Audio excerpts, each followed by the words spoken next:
King Arthur is one of those world figures whose legend never dies. Numerous films have been inspired by him, boosting his popularity.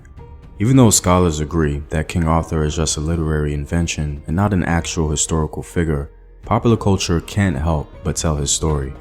Because Afro-descendant people have seen so many references to King Arthur, I thought I'd share the history of what was going on in Africa during his mythical reign.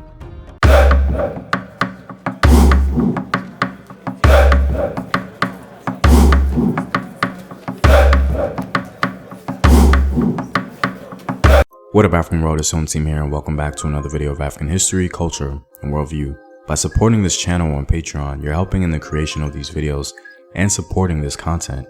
If you'd like access to full courses and sources, or you simply want to show your support, you may do so by clicking the Patreon link in the description box below. As mentioned before, King Arthur is not an agreed upon historical figure, but he's popular enough within the diaspora to warrant a video like this. King Arthur is said to have existed in the late 5th and early 6th centuries, fighting for and defending Britain against Saxon invaders.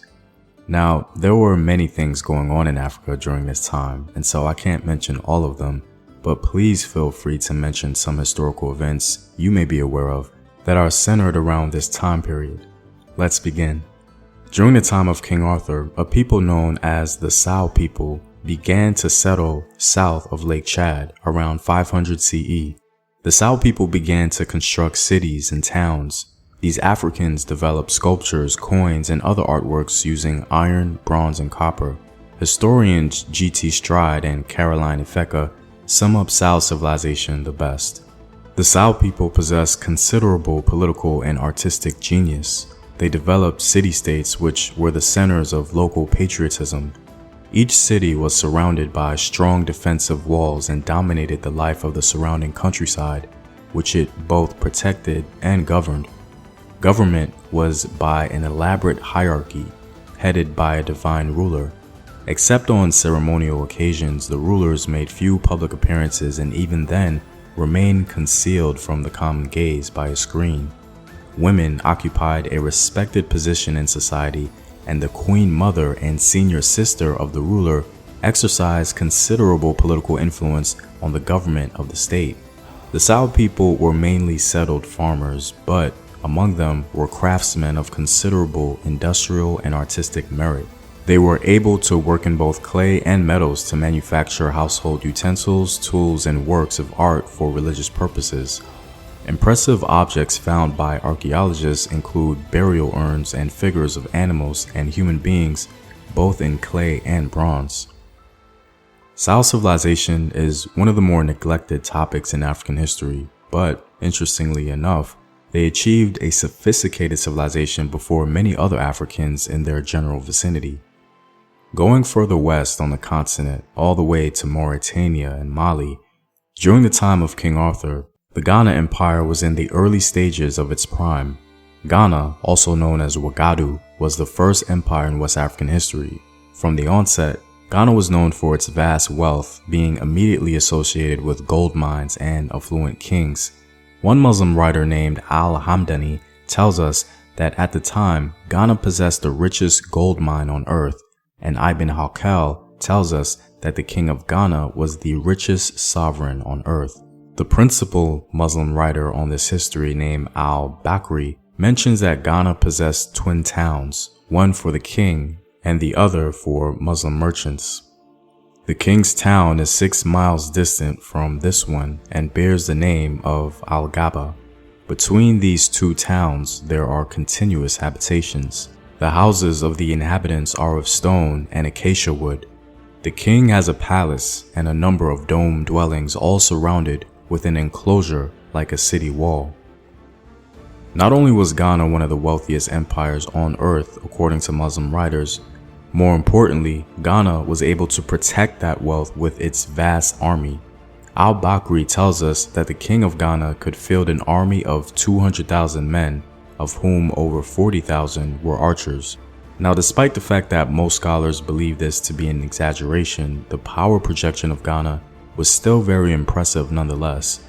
Ghana was no doubt the principal civilization in West Africa during the time of King Arthur. And last but not least, during the time of the legendary King Arthur, one ruler of the Sudanese kingdom of Nobatia was becoming more prominent, establishing Nobatia as a powerful state in northeastern Africa. Nobatia was a Christian kingdom located between the First and Second Cataracts in Lower Nubia, and it began to form around 400 CE. Christian churches were built along the Nile, and ancient temples were converted into Christian places of worship. One of the kings who was believed to have advanced this was a monarch named King Silko. He's remembered as being one of the most prominent figures in medieval Sudanese history. The origins of the Nobatia people are not well known or understood, and even though it's not at all conclusive, they may have migrated to the Nile Valley from the west. There's an important inscription concerning King Silko of his military exploits. It's not only important because it documents medieval Sudanese military history, but it's important as it relates to a possible reference concerning the institutionalization of the Christian faith in Nobatia.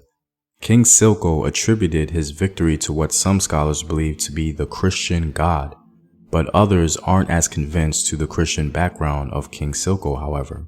From the words of King Silko himself, "I, Silko, mighty king of the Nobede and of all the Ethiopians, I have twice come as far as Talmis and Taphis. I fought against the Blemies, and God gave the victory once, together with 3 others. A further time was I victorious. I destroyed their town and settled therein with my troops. Since I became a mighty king, I did not follow other kings, but I rather marched before them. As for those who strive with me for mastery, I do not leave them in peace in their own lands, unless they implore my mercy. For in the plain I am a lion, in the mountains a goat." One scholar asserts that this inscription by King Silko is an historical benchmark for this period. As he consolidated his power, he's also believed by some to have initiated the Christianization process in Lower Nubia. Just as King Arthur was legendary in Britain, so too was King Silko in Sudan. The only difference is that one was a real hero for his people in his time and place, and the other was not. Little known outside of Nubian studies specialists and a handful of church historians, the Nubian king Silko was to ancient Nubia what Constantine was to Rome, and the legend of King Arthur was to Britain, a founding Christian monarch and a transitional historical figure. Well, I'm all out, guys. I'm hoping you learned a little something about what was going on in Africa during the time of the legendary King Arthur. And if you like these videos, consider supporting the home team on patreon.com. The link is in the description box below. Know thyself. Remember your ancestors. Peace.